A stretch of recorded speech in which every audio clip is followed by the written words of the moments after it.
भरते रहते हैं। रात्रि को थोड़ा गुड़ भुना हुआ चना खा के और थोड़ा गर्म पानी पी लो। 2 ही 3 दिन में कमाल देखी। बवासीर के मरीज, ये नारियल की जो जटा होती है, जो नारियल की जटा ये बड़ी प्रभावशाली है। तो नारियल की जटा है, पेट की जलन खत्म कर देगी। बवासीर इस बीमारी को जड़ से उखाड़ के 3 दिन में फेंक देगी। नारियल के ऊपर की जटा, इसको जलाओ, इसकी राख बन जाए, फिर इसको दही में डाल के थोड़ा काला नमक और मिला लो, उसको फेंट करके पी लो। 3 दिन ले लो, जिंदगी में बीमारी आएगी नहीं दोबारा। तो बीच बीच में थोड़ी ये भी मैं बात कथा सुनाकर मैं अंदर की बीमारी को खत्म करने में लगा हूं, और आयुर्वेद की दवाइयां बता करके बाहर की बीमारियों को खत्म करने में लगा हूं, कर रहा हूं अपना। सुबह जागो, गर्म पानी पियो, मैं पीता हूं। मैं तो नहाने के बाद पीता हूं, आप नहाने से पहले पीना, क्योंकि मेरा नियम है मैं स्नान किए बिना कुछ लेता नहीं। और बिना नहाए आप ये जब पीते हैं, लेट बाथरूम जाने से पहले पीते हैं, तो ये पानी अमृत का काम करता है। मैं तो ऐसा कर नहीं सकता, पहले नहीं पी सकता, क्योंकि मैं नियम की जंजीर में डोर में बना हूं। फिर आप कर सकते हैं। आप सुबह भोर में जागो, बाथरूम भी बाद में जाओ, पहले 1 लोटा पानी चढ़ा लो, रात्रि को गर्म करके पानी, और तांबे के किसी बर्तन में रख दो, फिर उसको ढक दो। सुबह उसको हल्का गर्म करके और उसको छान के पियो, और आपसे बन जाए। यदि कोई डायबिटीज का मरीज है तो थोड़ी सी हल्दी और थोड़ा सा धनिया, ये दोनों डालकर उसको थोड़ा काढ़ा सा बना करके छान करके पी लीजिए, फायदा मिल जाएगा, आपका स्वास्थ्य अद्भुत हो जाएगा। दोपहर में काले नमक के साथ में थोड़ी छाछ लीजिए, बिना खट्टी छाछ, या थोड़ा दही हो, ये नियम में बना लें, और खर्चों को कम कर लें। सोते समय 1 गिलास दूध मिल जाए तो वो अमृत है। सुबह का पानी, दोपहर की छाछ और रात्रि का दूध, ये धरती के अमृत है। ग्रामीण लोग हैं, गांव में खीरा बीरा ककड़ी ये सब मेथी बहुत फायदा करती है, हरी मेथी, रतौंदी, इस मेथी के द्वारा मोतियाबिंद का रोग खत्म हो जाता है, आंख के जाले खत्म हो जाते हैं। मेथी, यही हरी वाली मेथी। पालक थायराइड को खत्म करता है, तुलसी के पत्ते हैं, पालक, ये थायराइड को खत्म करते हैं। इन सब बीमारियों को खत्म करने के लिए तो सामग्री आपके घर में ही है, बस कोई लेना शुरू कर दे उसको। एक बार जयकारा लगाइए, बोलो बांके बिहारी लाल की जय, श्री हनुमान जी महाराज की जय, आपके आनंद की जय जय। श्री राधे। तुलसी तपोवन यूट्यूब चैनल के 6 लाख सब्सक्राइब थोड़ी बहुत देर में पूरे होने वाले। जैसे ये पूरे हो जाएं, मोबाइल मेरे सामने रखा है, कोई एक मैसेज लिख के भेज देना कि 6 लाख पूरे हो गए हैं, उसी समय यहाँ से संकट ध्वनि होगी। बहुत बड़ी बात है कि 6 लाख लोगों का परिवार हमारे तुलसी तपोवन यूट्यूब चैनल का हो जाएगा। 6 लाख लोग बहुत होते हैं, आने वाले समय में तो करोड़ों में पहुंचेंगे। इस चैनल को आप सब सब्सक्राइब करें, सब इसमें आप बड़ी अच्छी अच्छी वीडियो डलती है। हमने एकादशी कब की है, परसों वीडियो डाली है। मुझसे एक मिस्टेक में पता नहीं कभी बोलते बोलते ऐसा हो जाता है। बहन स्मिता तिवारी, आपका मैसेज आया था कि महाराज जी आपने इसी एकादशी में और वो बोल दिया है गीता जयंती तो मोक्षदा एकादशी को जो शुक्ल पक्ष की है, हो सकता है बोल दिया होगा, नहीं रहा होगा ध्यान में, तो दिमाग कहीं और होगा और बोल दिया कुछ होगा, ऐसा हो सकता है। 3 या 4 तारीख को पड़ेगी गीता जयंती।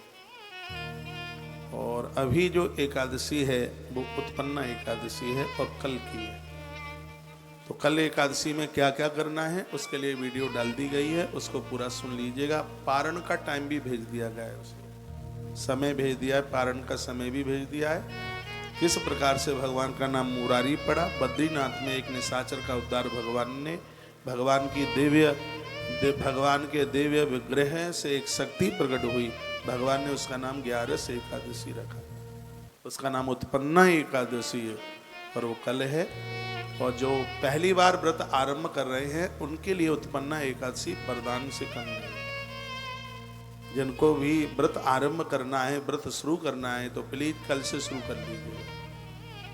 और 3 साल तक व्रत कर लें और ज़्यादा फिर जितना हो जाए उसके बाद उद्यापन करा दें। वैष्णवों के लिए, हरि वैष्णव जनों के लिए 11 के व्रत से बड़ा कोई भी व्रत नहीं है। और वो कल की एकादशी। एक बार जयकारा लगाइए, बोलो भक्त वत्सल भगवान की जय जय। श्री हनुमान जी महाराज की जय हो। जय जय श्री राधे श्री राधे जय जय श्री राधे। तो सडानंद के 6 मस्तक यानी 6 संपत्ति। थोड़ा सा बस मुझे और थोड़ा टाइम दे दीजिए, ये बात पूरी समझा करके फिर आगे बढ़ रहा हूं। समदम, तीसरा है उपरति, यानी 2 सपने देखो गुण दूसरों के। अगली बात है जिसका नाम है तितिक्षा, परेशानियों में भी मुस्कुराते हुए सीखो। हाँ, सुख में भी वैसे ही, दुख में भी वैसे ही। दुख में तड़फो मती, सुख में फूलो मती, काम करते रहो मगर नाम भूलो मती। दुनिया का सम्मान आपको अहंकार न दिला पाए और दुनिया का अपमान आपको दुखी न कर सके, इसको कहते हैं तितिक्षा। मान में अपमान में, गरीबी में अमीरी में आप बिल्कुल एक जैसे हैं। ये जितनी भी ये भीड़ बार लगी हुई होती है, आप जो भी पैसा बार थालियों में न चढ़ाएं, ये हुंडी रखी हुई है, गौ माता का अक्षय पात्र रखा है, इसी में डाला करें उसको। और आप इसमें डालोगे तो सीधे गैया मैया के पेट में जाएगा। इधर उधर थालियों में रखा तो गड़बड़ भी हो सकता है, क्योंकि इसकी चाबी मेरे पास रहती है। तो आप जो भी है उसी में रखिए, हुंडी में रखिए, अक्षय पात्र में उसी में डालिए। तो ये हुंडी तो बड़ी विशेष है। आप ये डालते हैं, साधारण बात नहीं है। आपने 100 रुपया इसमें डाल दिया तो इसका अर्थ आप जानते हैं 2.5 किलो गुड़ डायरेक्ट गैया मैया के पेट में पहुंच गया। 5 किलो बाजरा अन्न सीधे गैया मैया के पेट में पहुंच गया, डायरेक्ट। बिल्कुल देखने में तो लगता है थोड़ा, वो थोड़ा नहीं है, वो बहुत बड़ा है। तो उसका सदुपयोग हो, तो थाली थूलियों में नहीं, सीधा उसी में डाले। एक बार जयकारा लगाइए, बोलो भक्त वत्सल भगवान की जय जय। श्री हनुमान जी महाराज की जय जय। जय जय श्री राधे श्री राधे। सम दम उपरति तितिक्षा, और तीसरी बात है जिसका नाम है श्रद्धा। श्रद्धा 3 प्रकार की होती है। जो मंदिर में जाते हैं उनके पास भी श्रद्धा है, और जो डकैती डालने को जाते हैं उनके पास भी श्रद्धा है। ये डाकू हैं, वो भी दुर्गा मैया के मंदिर में क्या कहते हैं, हे मैया घंटा चढ़ाऊंगा आज पकड़ा ना जाऊं। वो भी ये बोल के जाते हैं, चोरी में पकड़ ना जाऊं। श्रद्धा उनके अंदर भी है। जो हनुमान जी के मंदिर में कहते हैं रिंकू की शादी हो जाए, 1.25 मनी लडुआ का हनुमान जी भोग लगाएंगे, उसका भी नाम श्रद्धा है। जिस कथा में आए हैं, रोज आरती में गाते हैं, तेरा तुझको अर्पण क्या लागे, मेरा जय जगदीश हरे। ये भी श्रद्धा ही है। तो श्रद्धा 3 प्रकार की है। एक है सतोगुणी श्रद्धा, एक है रजोगुणी श्रद्धा, और एक है तमोगुणी श्रद्धा। अब ये विचार कर लें कि हमारे पास कौन सी है। श्रद्धा को गौ माता से जोड़ा है। श्रद्धा सात्विक धेनु सुहाई, जैसे गैया 3 तरह की होती है। अब ग्रामीण लोग हैं, पता नहीं आप गैया पालते हैं कि नहीं। भैंस जरूर पालते हैं, 1.5 लाख रुपए की खुंडी वाली भैंस, जिसके सींग ऐसे मुड़े हुए होते हैं, दूध बाल्टा भरती है, बड़ी अच्छी भैंस लगती है आपको।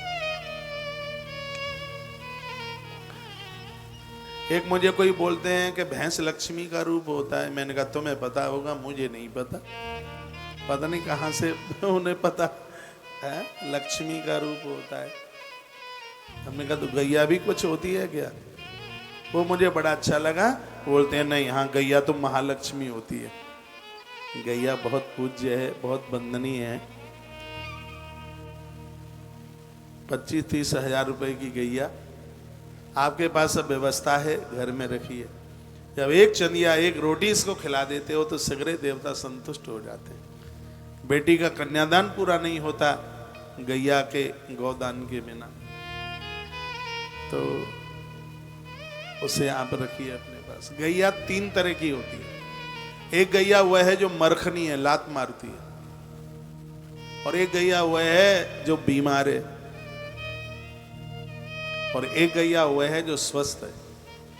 जो गैया लात मारती है वो तमोगुणी श्रद्धा, जो गैया बीमार है वो रजोगुणी श्रद्धा, जो गैया स्वस्थ है, मारती भी नहीं है, आराम से दूध देती है, वो है सतोगुणी श्रद्धा। जिनको तमोगुणी श्रद्धा है वो पूजा पाठ तो खूब करते हैं, लेकिन मम्मी पापा के ऊपर ऐसे दुख खाते हैं, बेचारी पत्नी की खैर नहीं है। घर में आते हैं तो लगता है कि धरती हिल रही है।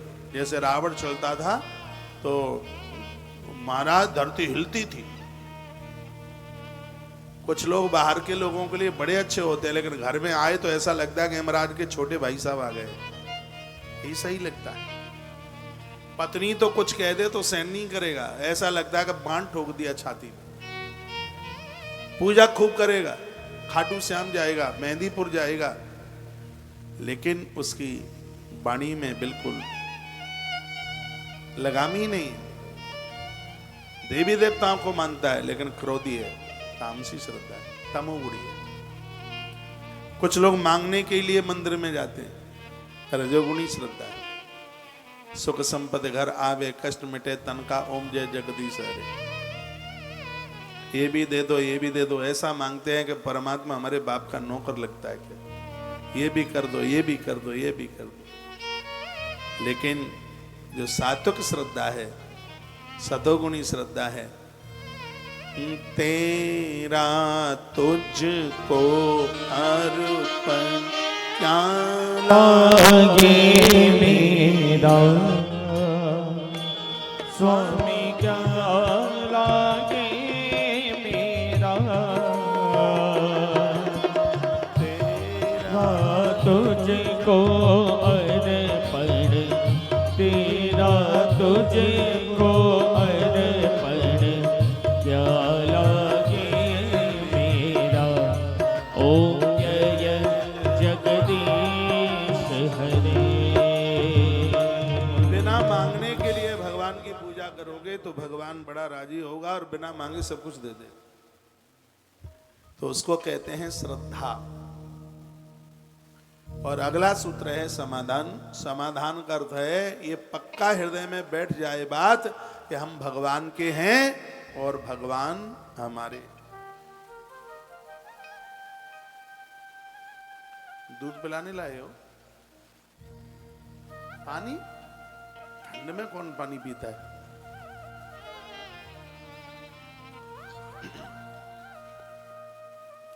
ये 6 चीजें, 6 को याद सिर्फ कागज पर लिखा ही न रह जाए, इसको स्वीकार करें, इसको अपने हृदय में बिठा लें। भाई ये घूम रहा है, तुम देव लोगों के मैसेज आ रहे, कितने परेशान हो रहे हैं। वो कहां चला गया? बोलिए बांके बिहारी लाल की जय जय श्री हनुमंत बलवंत महाराज की जय हो, आज के आनंद की जय हो। जय जय श्री राधे श्री राधे श्री राधे। आइए 2 पंक्ति भगवान को समर्पित करते हुए बेलपत्र चढ़ा दें थोड़ा महादेव के ऊपर। स्वर दो।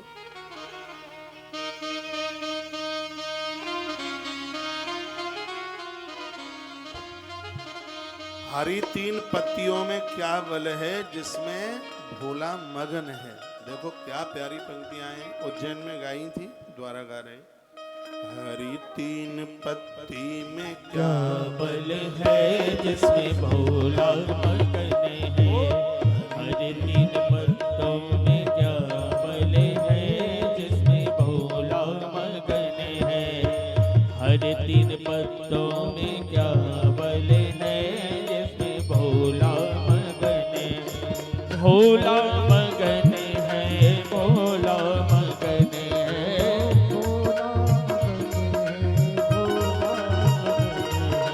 भोला मगन है, हाँ भोला मगन है, भोला हर 3 पत्तों में क्या बल है जिसमें भोला मगन है। 3 पत्तियों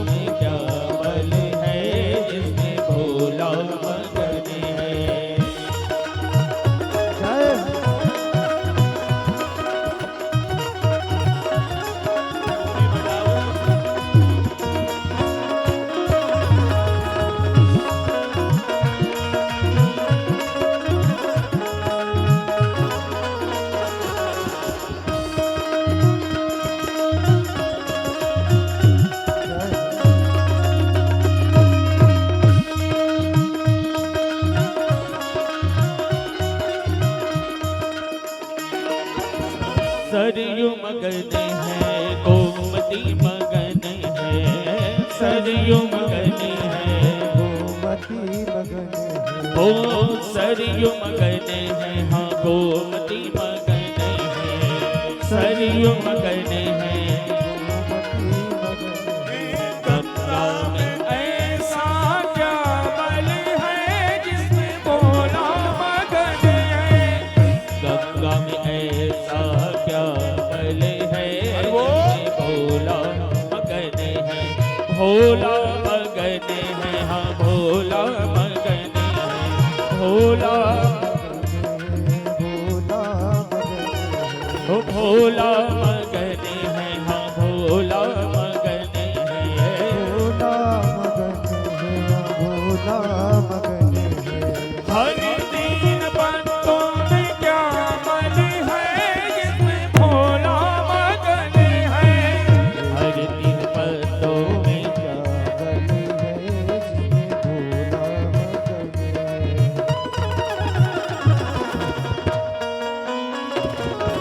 जय हो।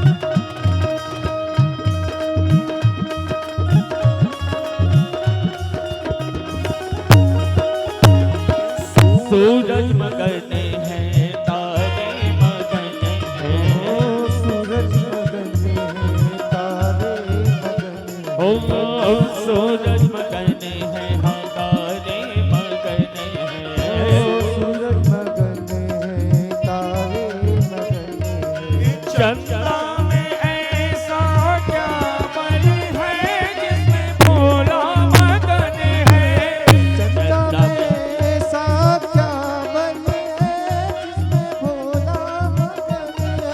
हर तीन पत्तों में क्या बल है जिसमें भोला मगन है, तीन पत्तों में क्या बल है जिसमें भोला मगन है। जय हो।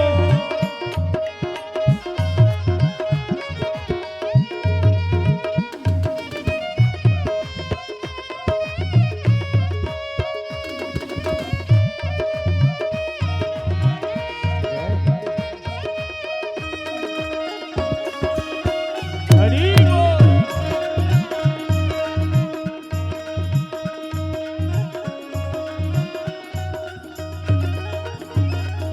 बिच्छू मगन है ततैया मगन है।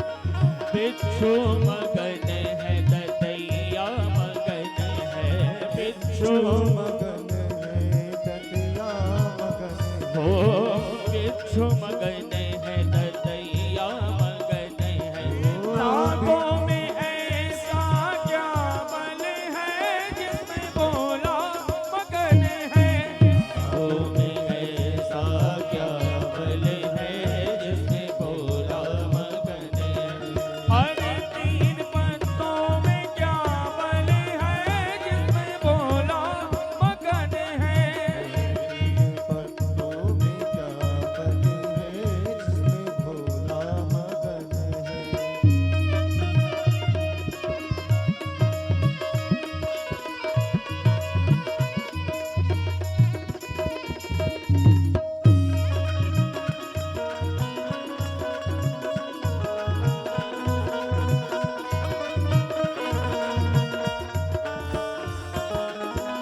जय हो।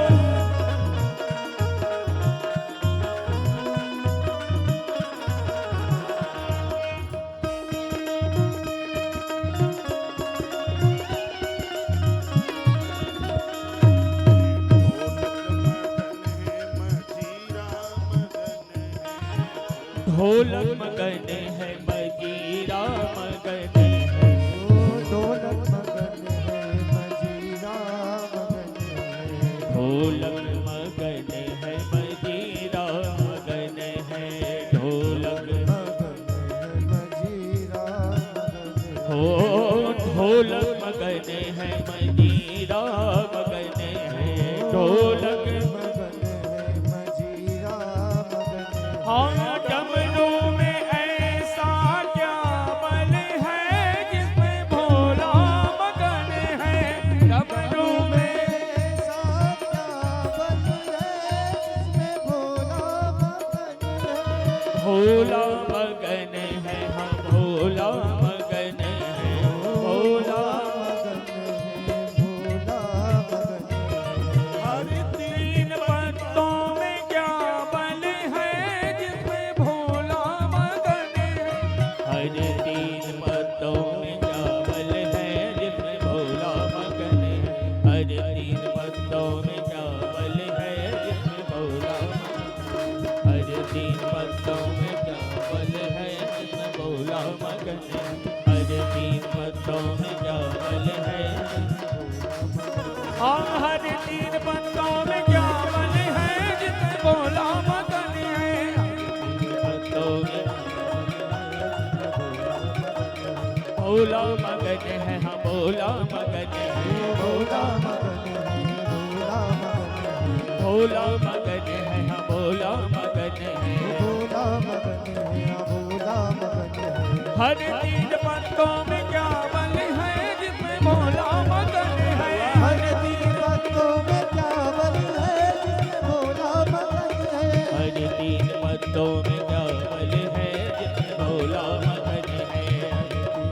पत्तों में क्या बल है जिसमें भोला मगन है तीन पत्तों में क्या बल है जिसमें भोला मगन है हर तीन पत्तों में क्या बल है जिसमें भोला मगन है हर तीन पत्तों में क्या बल है जिसमें भोला मगन है हर तीन पत्तों में क्या बल है जिसमें भोला मगन है हर तीन पत्तों में क्या बल है जिसमें भोला मगन भोलेनाथ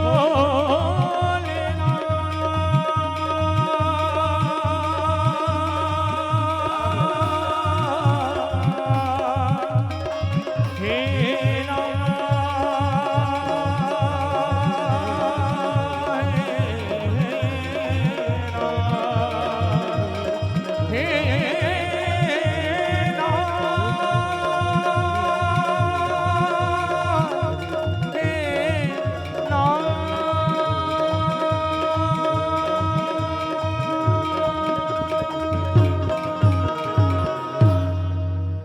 बोलिए महामृत्युंजय देव भगवान की। जय भगवान नारायण के साथ सभी देवता कैलाश पर पहुंचे और श्री नंदी मिले। नंदी को भगवान विष्णु ने पूछा कि प्रभु महादेव कहाँ हैं? नंदी ने कहा भगवान हजारों वर्ष व्यतीत हो गए, भगवान भोलेनाथ और मां परम्बा दोनों गुफा में हैं। अभी तक बाहर निकल के आए नहीं हैं।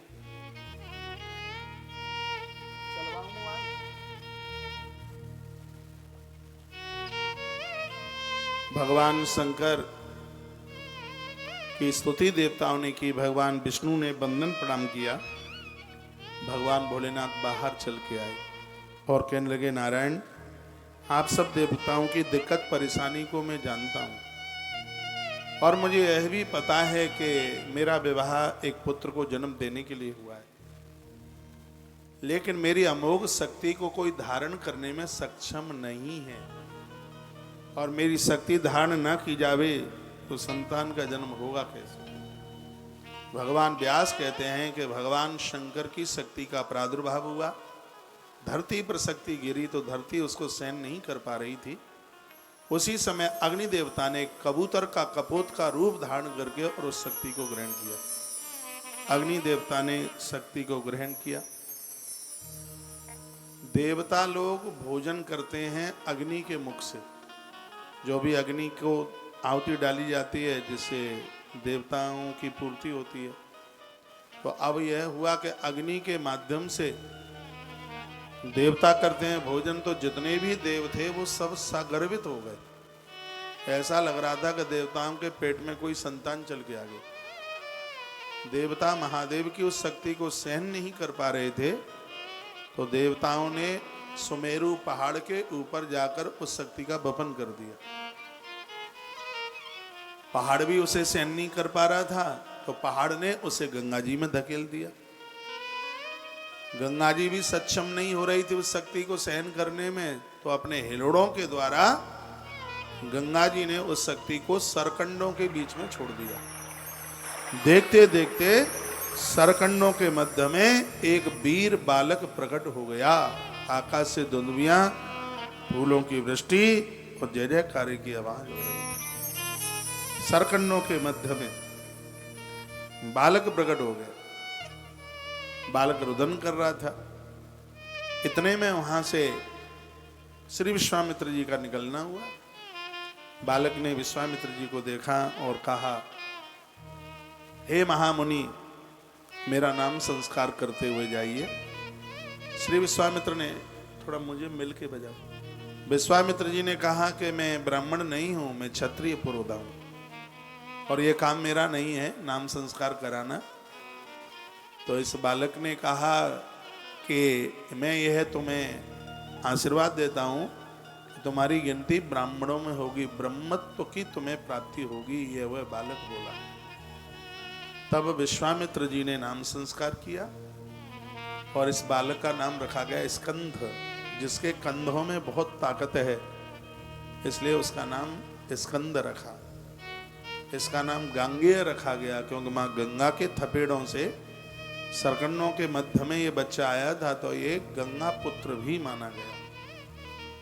और तत्पश्चात विश्वामित्र ये कह करके चले गए, आने वाले समय में जो भी कोई माताएं इसका लालन पालन करेंगी तो इस बच्चे को उस माँ के नाम से जाना जाएगा। विश्वामित्र जी ये कह करके वहां से चले गए और समय यही था, मार्गशीर्ष का महीना था। मार्गशीर्ष शुक्ला षष्टमी के दिन इस बच्चे का प्रादुर्भाव धरती पर हुआ। जो अभी शुक्ल पक्ष में छठवीं आएगी षष्टमी, और इसी षष्टमी में मार्गशीर्ष अगेन के महीने में यह बालक धरती पर आकर के अवतरित हुआ। स्कंद गांगेय अभी सरकंडों के बीच में ही पड़ा था। सूर्य नारायण अस्तांचल की तरफ चले गए थे। रात्रि को चंद्रमा आए, भोर हो रहा था। गंगा स्नान करने के लिए 6 कृतिकाएं आई। गंगा नहाने के लिए जब वो पधारी तो उन्होंने इस बच्चे को देखा, तो उस बालक को देख करके 6 माताएं कहने लगी कि बालक मेरा है, मेरा है, दूध मैं पिलाऊंगी, मैं पिलाऊंगी। तो बच्चे ने कहा, माताओं लड़ो मत, मैं तुम 6 का दूध एक ही संग पीऊंगा। देखते देखते उस बच्चे ने 6 मुख धारण कर लिए और 6 मुख धारण करके 6 माता का दुग्ध एक साथ पिया। इसलिए आज अंबर आकाशवाणी हुई, अंबर बोला कि इस बच्चे का नाम सड़ानन होगा। 6 मुख वाला कीर्तिकाओं ने पालन किया, लालन किया, इसलिए इस बच्चे का नाम हुआ कार्तिकेय। भगवान कार्तिकेय का अवतरण धरती पर हो गया। इनका प्राकट्य इस प्रकार से हुआ है। बहुतों को तो पहली बार ही पता होगा कि भगवान श्री कार्तिकेय जी इस धरती पर किस प्रकार से आए। तो माताएं कृतिकाएं बद्रीनाथ क्षेत्र में ले जाकर के इस बच्चे का लालन किया, पालन किया। बालक छोटे से बड़ा हुआ। समय चलता रहा।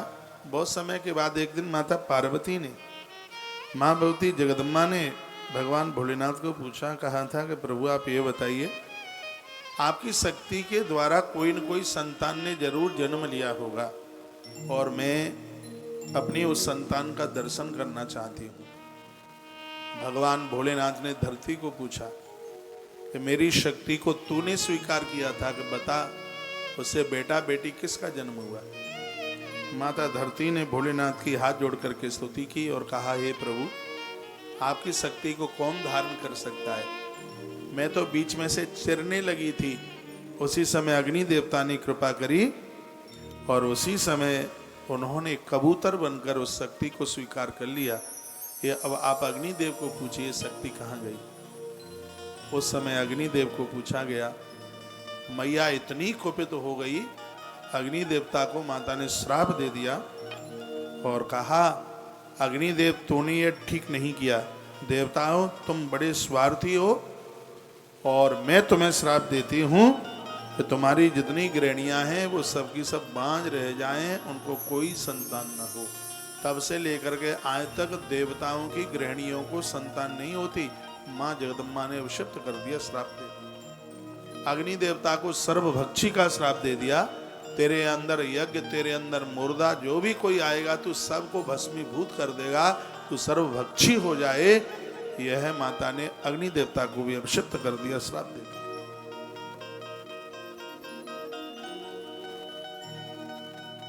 भगवान शंकर ने जगदम्बा को शांत किया। देवताओं को महादेव ने पूछा, अब तुम बताओ कि मेरी शक्ति से जन्मा हुआ बच्चा कहां गया?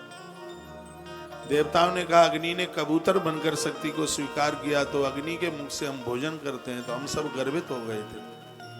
शक्ति हमसे सहन नहीं हो रही थी, तो हमने उसको पहाड़ के ऊपर वपन कर दिया। पर्वत को पूछा तो पर्वत ने कहा, मैंने तो गंगा जी को शक्ति सौंप दी। तत्पश्चात भगवान महादेव गंगा जी के पास पहुंचे और देवी गंगा को पूछा, मेरी शक्ति से जन्म लेने वाला बच्चा तुझे पता होगा।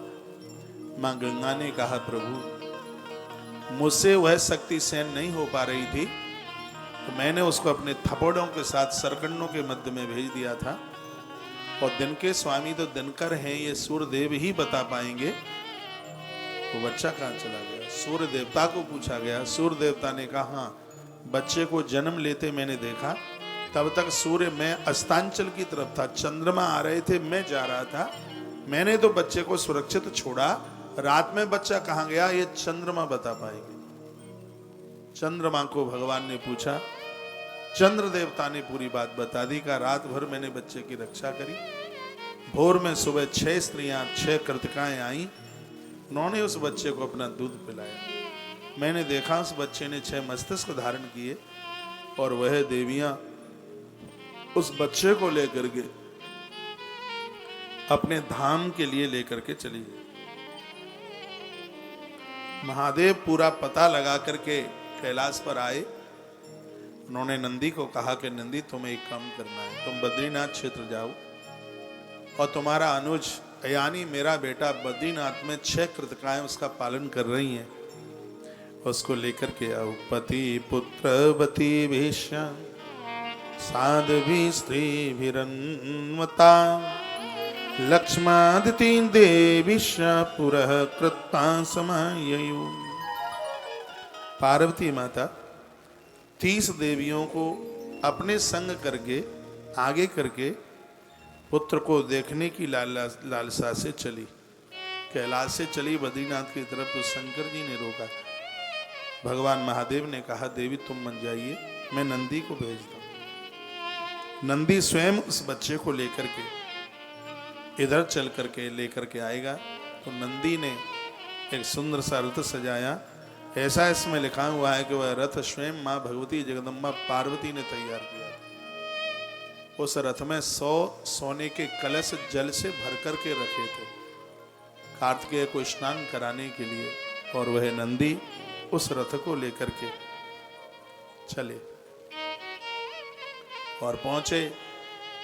वहां पहुंच गए जहां कृतिकाओं का भवन बना हुआ था।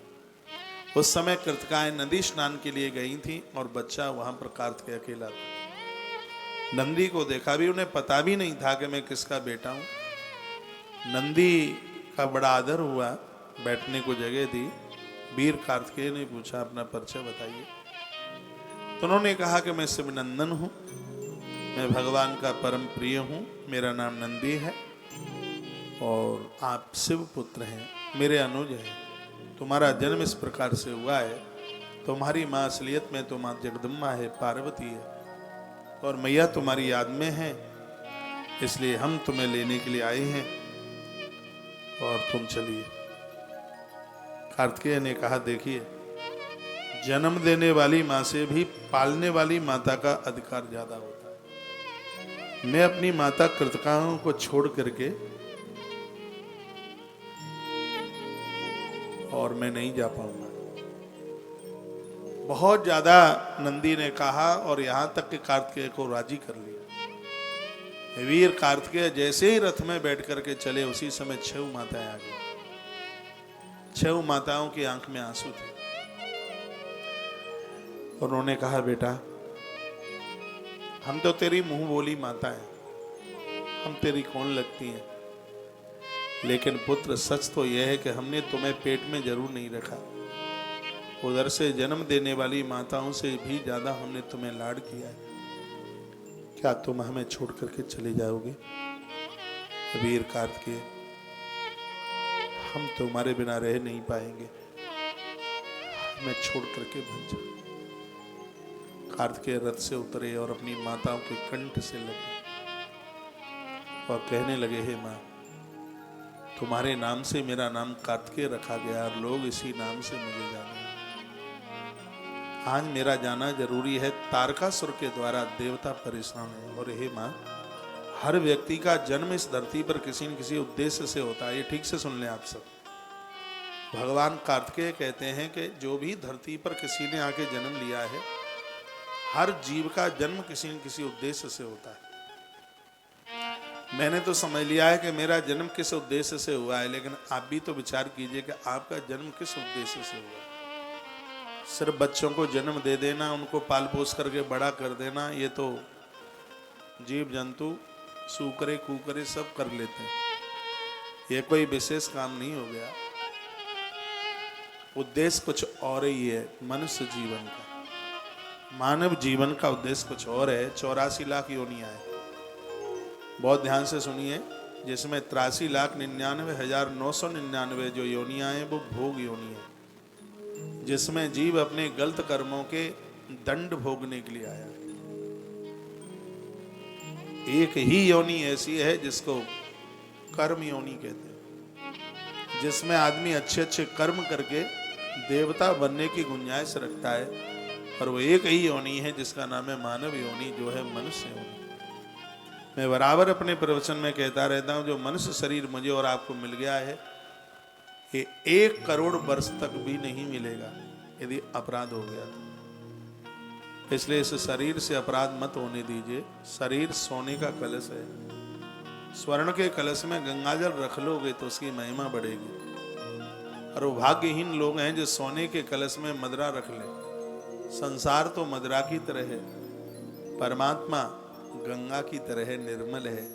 इसलिए स्वर्ण कलश रूपी हृदय में परमात्मा को संभाल करके रखो, अच्छे विचार रखो। इसमें किससे लड़ाई, किससे झगड़ा, किससे वही मनसता, इन सब चीजों से बाहर चल करके आए।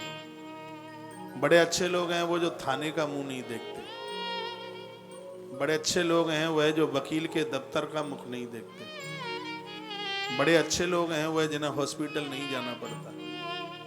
तो ऐसा जीवन जिए ना जहाँ इन सब चीजों की जरूरत ही नहीं पड़े। अपने आप का परिवर्तन कीजिए, अपने आप को ढालिए,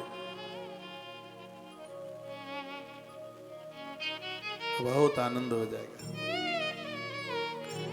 2 तरह के लोग होते हैं संसार में। एक वह व्यक्ति होता है जो मिलने पर दुख देता है, और एक वह व्यक्ति होता है जो बिछुड़ने पर दुख देके जाता है। सोचें दोनों में से हम कौन से? जो मिलने पर दुख देता है वो राक्षसों जैसे होते हैं, जो बिछुड़ने पर दुख देके जाता है वो देवताओं जैसे नहीं, वो देवता ही होते हैं। हम किसी के बीच में से निकलें तो हमारे बिना सब सूना सूना हो जाता है। बेटी घर छोड़ के ससुराल जाती है, सब सूना हो जाता है। आप भी कहीं से जाएं, आपको भी कोई विदाई दें तो लगे कि वहां सब सूना हो गया। मिलत एक दारुण दुख देहि, बिछुरत एक प्राण हरि ले। एक मिलने पर दुख दे, दूसरा बिछुड़ने पर। हम ऐसा जीवन जिए लोग हमारे लिए रोते रह जाए, और कोशिश करोगे तो ऐसी जिंदगी हम जी सकते हैं। अच्छे लोग कभी भी नहीं मरते। सितारा टूट जाने पर भी आकाश बाकी है, बजे ही भले ही बुझ चुका दीपक परंतु प्रकाश बाकी है। भले ही मुरझा गया है फूल लेकिन सुवास बाकी है। नहीं है व्यक्ति पर उसका अमर इतिहास बाकी है। अच्छे लोगों का इतिहास कभी समाप्त नहीं होता। ऐसा जीवन जीने की कोशिश कीजिए। अब प्रकृति हमको याद करती रहे। आज वह माताएं कृतकाएं आंख में से आंसुओं की धार बह रही थी। कहती हैं, पुत्र तेरे बिना तो हम अनाथ हो जाए, हमें छोड़ के मन जाए। ये कथा सिर्फ ग्रंथ की नहीं है, समाज की कथा है। जो भाई लोग अपनी पत्नी को लेकर मम्मी पापा से अलग हो रहे हैं, उनकी माताएं भी ऐसे ही रो रही हैं, कुकर पक्षी की तरह। मुझसे मिलती हैं वो सालों साल, अपनी वेदना और अपनी तकलीफ बताती हैं। मैं अपनी बहनों को कहूंगा, इस बूढ़ी माता से उसके हृदय का टुकड़ा मत छीनो। यह तो बहुत बड़ी दयालुता हृदय वाली है, जिसने 20-22 वर्ष तक अपने लाल को पाल कर 1 मिनट में तुम्हारी झोली में डाल दिया। इस बूढ़ी माँ को ये दिखता रहेगा तो ये 10 साल जीवन और ज्यादा जी लेगी। आज इन वृद्धाओं से उनके बच्चों को छीन कर इतनी दूर लोग निकल गए। ये बूढ़े माता पिता सिसक सिसक करके रो रहे हैं। पैसा कमाने के लिए, धन कमाने के लिए घर छोड़कर बाहर जाना पड़े, कोई गुनाह नहीं है। वर्ष में या तो इस बूढ़े सास ससुर को अपने पास बुलाते रहो, या साल में एक आध बार आप उनके पास जाते रहो। आप इनसे प्रेम से बातें करते रहोगे तो 10 साल जिंदगी ज्यादा जी लेंगे। बूढ़े लोग बच्चों की याद में बुढ़ापे में टूट जाते हैं और उन्हें इस बात का भारी कष्ट होता है। हमें पता नहीं था कि शादी के बाद बच्चा इतना बदल जाएगा। यदि इन्हें पता होता तो दुनिया का कोई भी माता पिता अपने बच्चों का विवाह ही नहीं करता। शायद मेरी बहनों तुम्हें पता नहीं है, जब तुम आई नहीं थी तब उसे डुगरिया ने कितनी जन्मपत्री दिखाई और कहा न कि ये बता दो कि पप्पू की शादी कब तक होगी। अब मुझसे घर का काम संभलता नहीं है, एक बार इस जन्मपत्री में बता दो, एक बार देखो छोटू की बहू कब तक आएगी। जब पंडित जी महाराज कहते थे, अरे इसी साल में इसकी शादी हो जाए, डुकरिया नाच पड़ती, 100 की नोट निकालती बटुआ में से, खुश होकर पंडित जी महाराज के। तुम्हारे आने पर इसने कितनी संकटियां बोली, इसने कितने पूजा पाठ बोले तुम्हारे आगमन पर, तब तुम आई। वो तो सोच रही थी कि मेरे घर में लक्ष्मी आने वाली है। आज तक किसी माँ ने ये नहीं कहा कि मेरे घर में काली आने वाली है। कहा किसी ने है? किसी ने कहा बताए? कोई नहीं बोलती कि मेरे घर में काली आने वाली है। सब कहते मेरे घर में तो लक्ष्मी आने वाली है। जो क्रोध करे वो काली, जो मुस्कुराती रहे सबका भरण पोषण करे वो लक्ष्मी। लक्ष्मी बनकर इस घर में रहिए। काली को तो कलकत्ता में रहने दो, काली को तो मंदिरों में रहने दो, इस घर में लक्ष्मी बनकर।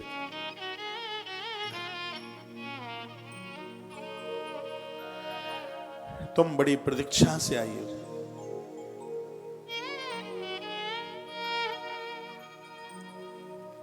एक बार जयकारा लगाइए, बोलो बांके बिहारी लाल हनुमान जी महाराज जय हो।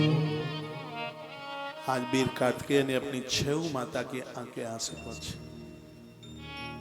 माताएं रुदन कर रही थी। बेटे ने कहा, मां जल्दी लौट करके आऊंगा। माताओं ने कार्तिकेय को कंठ से लगाया, बलैया ली, आरती उतारी, रथ में बिठाया, फिर विदा किया। कहा बेटा जुग जुग जियो। कार्तिकेय को कहा। आज का समय ऐसा है माताओं, धन के बिना काम चलता नहीं है। बेटों को, बच्चों को घर से बाहर जाने दो उन्हें कमाने के लिए। ये घर से बाहर नहीं निकलेंगे तो क्या समझेंगे, क्या सीखेंगे। तुम्हारे मोह के आंसू इन बच्चों के लिए बंधन न बन जाए, उन्हें जाने दीजिए। हर्षपूर्वक उन्हें आशीर्वाद दे करके उन्हें भेजिए। ये जरूर कहना, बेटा खानदान की लाज बचा के रखना। आज बच्चे घर से बाहर जाते हैं, प्राय अपने घर की सभ्यता, घर का चरित्र सब कुछ भूल जाता है। ये नहीं होना चाहिए। आज उन माताओं ने ऐसा ही कुछ समझाया, कहा बेटा हमने बड़े लाड़ के साथ तुम्हें पाला है, तुमसे पुत्र इस धरती का गौरव बढ़े। बेटा तुमसे देवताओं का भला हो, हमारी बात की लाज रखना, ये हमारा आशीर्वाद लेके जाना। हम ऐसे काम करें जिससे हमसे देव प्रसन्न रहे, हमसे कोई दुखित न हो। ये माताएं कृतिकाएं।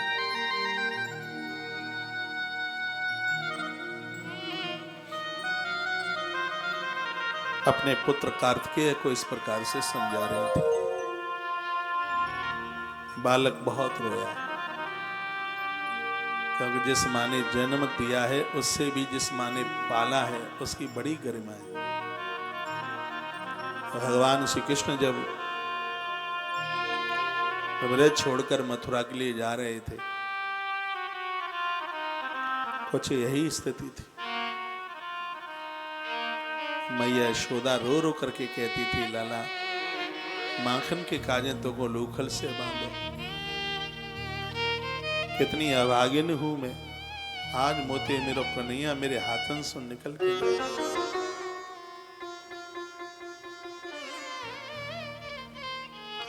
अभी उधर का कोना खाली है, वो भी भर जाए तो फिर बीच की गैलरी में बिठा देना।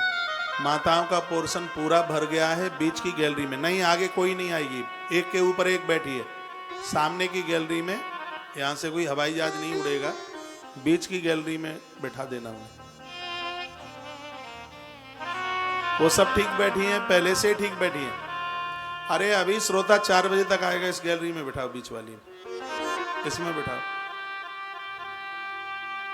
ये बीच में पूरा हाईवे पे चक्कर लगाते रहते हैं, चक्कर भी मिट जाएगा। और सबसे ज्यादा चक्कर ये कार्यकर्ता लोग लगाते हैं, ऐसा लगता है कि यमुना एक्सप्रेस पे चल रहा है।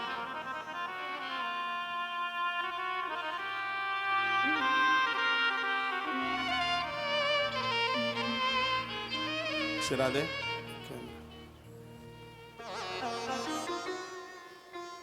खड़े मत होइए, ये कार्यकर्ता बहुत डिस्टर्ब करते हैं। इनको कथा तो सुननी नहीं है इन कार्यकर्ताओं को बिल्कुल, है? कैसी कथा चल रही है जिसमें इन्होंने कैसे कंकड़ों का पला डाल दिया उठा के।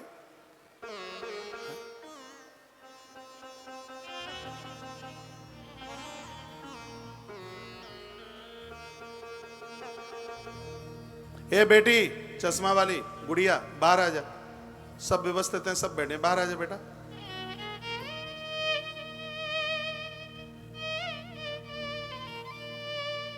बीच में जगह छोड़ के नहीं बैठिएगा, जगह कम पड़ रही है।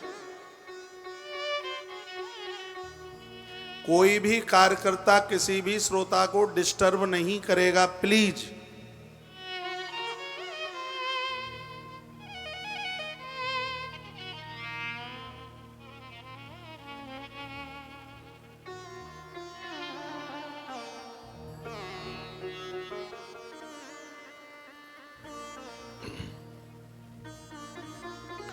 श्री कार्तिकेय जी महाराज चल पड़े।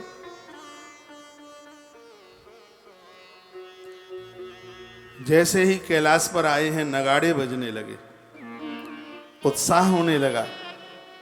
सब नाच रहे थे, झूम रहे थे, गा रहे थे। देवताओं को सूचना मिली, देवता चल के आ गए। पति पुत्रवती विश्व साध्वी स्त्रीर्मता लक्ष्म्यादित्रशन देवीस्फुरा कृत्वा समाययो। माता लक्ष्मी के सहित मां भगवती जगदम्बा 30 देवियों को आगे करके अपने पुत्र को देखने के लिए आगे चली। शिव जी की आज्ञा से वहां अप्सराएं भी आकर के नृत्य करने लगी, नाचने लगी। कैलाश पर बहुत ज्यादा अत्यंत आनंद छा रहा था। शिव जी ने वेद मंत्रों से पवित्र 100 घड़ों से अपने पुत्र को स्नान कराया।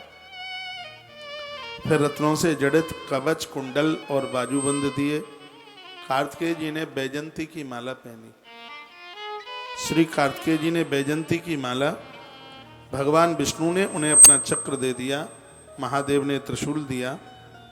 इतना ही नहीं, ब्रह्मा जी कहते हैं नारद मैंने जनेऊ पहनाया, कार्तिकेय को मैंने जनेऊ पहनाया। गायत्री, ब्रह्मास्त्र, शत्रु विनाशिनी और भी कई विद्याएं दी।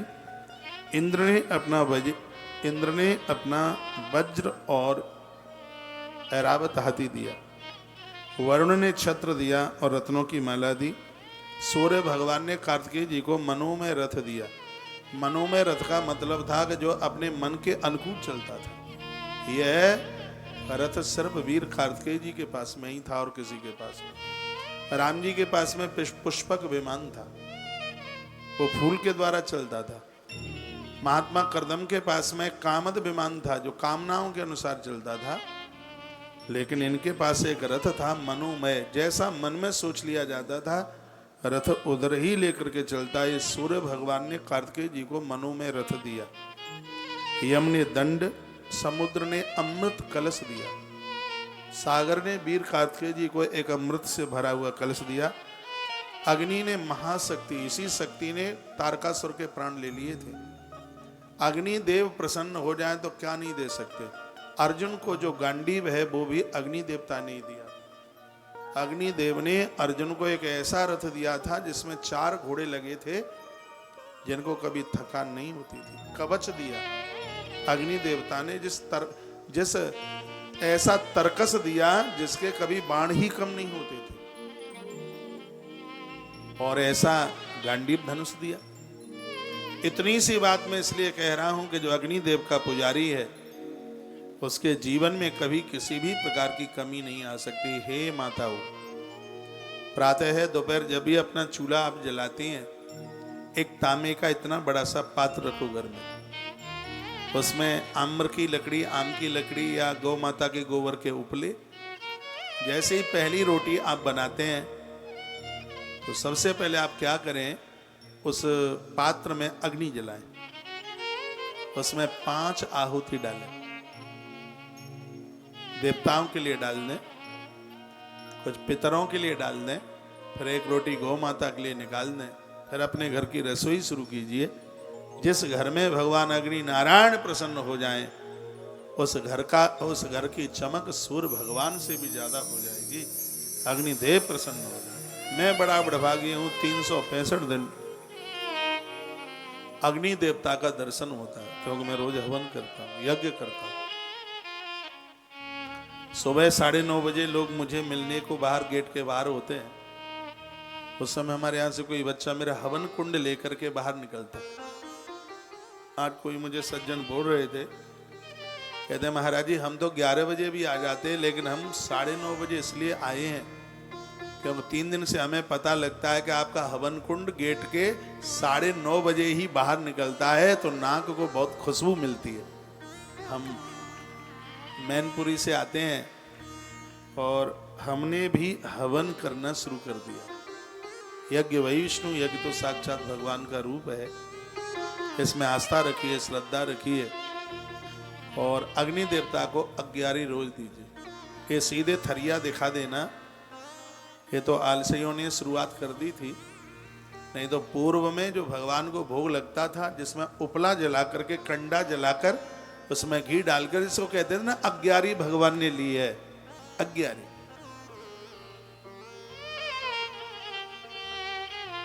उपला जला करके उसमें 5 आहुतियां डालें, भगवान का भोग लगाएं, अग्नि देवता को वंदन प्रणाम करें, थोड़ी घी की आहुति डालें। आप 8 ही दिन में अपने घर की रौनक देखिए। आपको हम जैसे लोगों के पास समस्या का समाधान मांगने के लिए जाना ही नहीं पड़ेगा, सगरी समस्याओं का समाधान हो जाएगा। आज आदमी के पास बहुत पैसा है, फिर भी गलफत में है, बहुत परेशानी में। पहले लोगों के पास पैसा नहीं था, इतनी परेशानियां नहीं थी जितनी आज है। पहले आदमी शगुन से जीता था, चेहरे पर मुस्कुराहट होती थी। शाम को सब एक जगह आग जला करके गांव के 10-5 लोग बैठे रहते थे, 10-10 बजे तक बात करते रहते थे। आज तो 7 बजे सगरे अपनी अपनी पत्नी के कमरे में घुस जाते हैं। दुनिया के साथ क्या बैठेंगे, मम्मी पापा के पास बैठने के लिए टाइम नहीं है उनके पास। उस समय का एक समय था, तो पैसा नहीं था, व्यवहार था, विचार थे, जीवन जीने में सुकून मिलता था। वो सब आज खोता सा जा रहा है। मेरी प्रार्थना है जो मैं कर रहा हूं वो आप भी शुरू कर दें। अग्निदेव का नित्य दर्शन कीजिए। मैं आश्रम में होता हूं तो सुबह ही सुबह पीछे गौशाला में दर्शन करने को निकलता हूं। आश्रम में भी एक छोटी सी गैया है जिसमें लगभग 100 गैया है आश्रम में, छोटी सी गौशाला। गुरुकुल चलता है आश्रम में, तो दूध दही खरीदना ना पड़े तो एक छोटी सी गौशाला आश्रम में भी है। आश्रम को दूध दही घी खरीदना नहीं पड़ता, उससे ही काम चलता है। आश्रम का नियम है वहाँ रिफाइंड नहीं चलती। लंबे समय से रिफाइंड को बैन लगा रखा है। सब शुद्ध देसी घी में कुछ बिकता नहीं है गौशाला में, ना दूध बिकता, ना दही बिकता, ना घी बिकता। गौशाला के आसपास के जितने भी ग्रामीण क्षेत्र हैं, यदि वहाँ कहीं बेटियों की शादी है और लोग वहाँ आ जाते हैं तो दूध दही मट्ठा जो भी कुछ है वो सब फ्री बेटियों की शादी के लिए समर्पित किया दिया जाता है। उनसे कुछ भी नहीं लिया जाता। पूरा दूध है, दही है, छाछ है, मट्ठा है, वो सब उनकी शादी में लगता है। यही सौभाग्य, यही भाग्य। बेटियों के प्रति मेरी बड़ी श्रद्धा है। आपकी बेटी मुझे आपसे भी ज़्यादा प्यारी है, क्योंकि मैंने ग्रंथों में इन बेटियों की महिमा पढ़ी है। मैं बेटियों से कभी पाम नहीं छुपाता। हाँ, जिस किसी कन्या ने दीक्षा ली है वो बात अलग है। बेटियों से कभी भी चरण मत छुपाओ। इस धरती की एक बहुत बड़ी शक्ति है कन्या। जिस धरती पर कन्या मुस्कुराती है उस धरती का भाग्य कभी बंद नहीं होता, उदित ही रहता है। बेटियां तो बहुत पूज्य हैं। तो सुबह में जब गौशाला में जाता हूं तो इधर सुबह भोर में जल्दी आश्रम के रसोई का चूल्हा जलता। मैं बाहर से ही जलते हुए चूल्हे में अग्नि देवता को वंदन करता हूँ, प्रणाम करता हूँ। मैं कहता हूँ, हे अग्निदेव, ये आपकी ही तो कृपा है कि इस आश्रम से कभी कोई भूखा नहीं जाता। सबको अन्न पका करके आप प्रसाद देते हैं। मेरा प्रणाम आप स्वीकार करना। आप भी रोज चूल्हा जलाते हैं, लेकिन आप कभी अग्निदेव को प्रणाम नहीं करते। अग्निदेव बहुत वंदनीय है, बहुत प्रणाम के लायक हैं।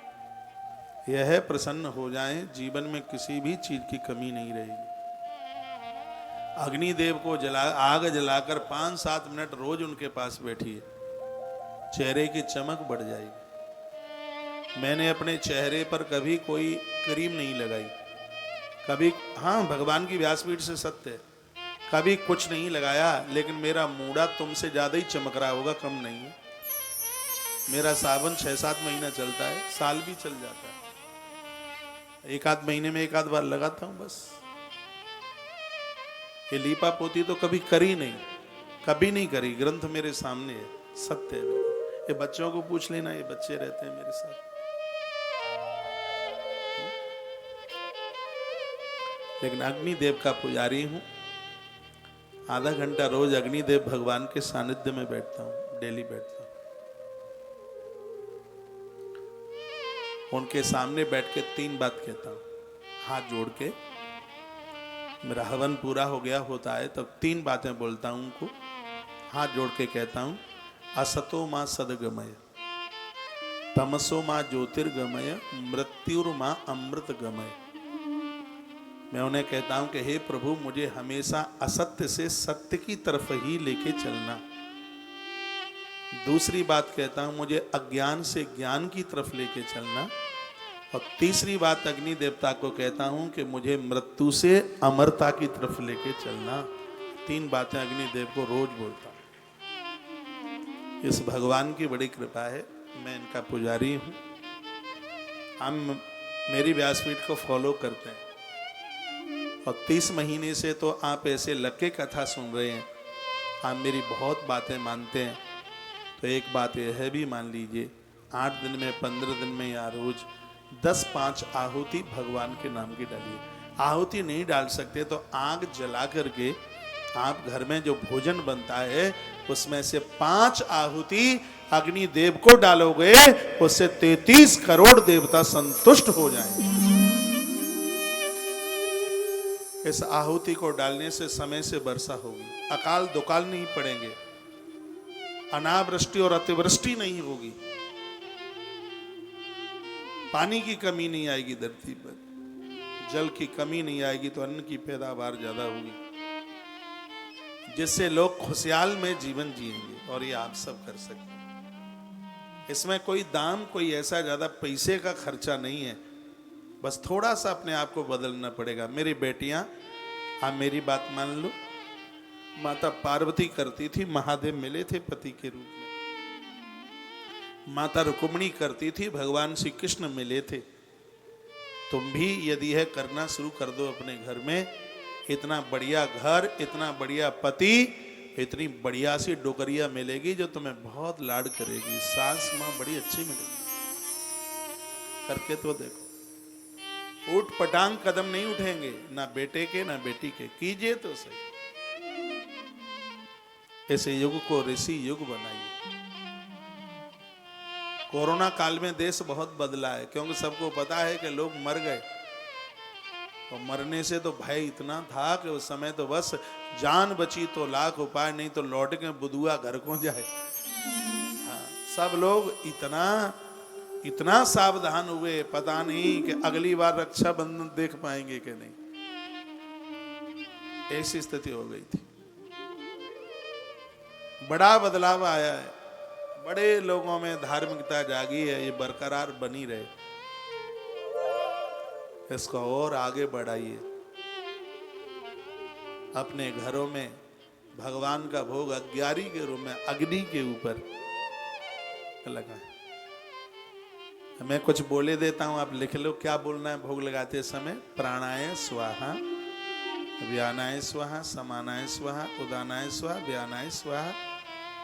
5 आहुति डाल दो और थोड़ा जल छोड़ दो, बस हो गए।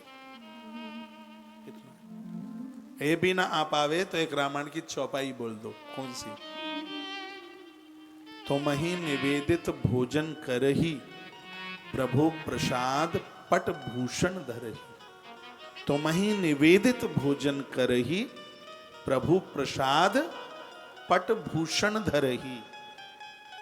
भगवान में आपका भोग लगा करके ही हम घर की रसोई आरंभ करेंगे। देखो आपके घर में कितनी बरकत होती है, चीजों में कमी नहीं आएगी बिल्कुल। घर में कोई नया सामान लेके आते हैं, घर में मंदिर है, पहले भगवान को दिखा दीजिए ना, उसमें तो कुछ खर्चा ही नहीं हो रहा है। पैंट शर्ट लाए हैं, साड़ी लहंगा फरिया लेके आए, भगवान को दिखा दो। आप कहोगे क्या भगवान साड़ी लहंगा फरिया पहनता? अरे पहना है उसने, मणिहारन का रूप बनाया, श्याम चूड़ी बेचने आया, उसने पहना है। और नया वस्त्र भगवान को दिखाएं। जो नया कपड़ा आता है भगवान को दिखाए बिना नहीं पहना जाता उसे। तो मैं निवेदित भोजन करे, प्रभु प्रसाद पट, पट वस्त्र को कहते हैं। भोजन भी बने तो भगवान को पहले, और नया वस्त्र आवे वो भी भगवान को पहले। द्रौपदी माता ऐसा ही करती थी। जब उसकी साड़ी खिंच रही थी तभी तो द्वारकाधीश वस्त्र रूप में प्रकट हो गए। जो वस्त्र भगवान को चढ़ाते हैं, परमात्मा उनकी लाज को कभी बिगड़ने नहीं देते।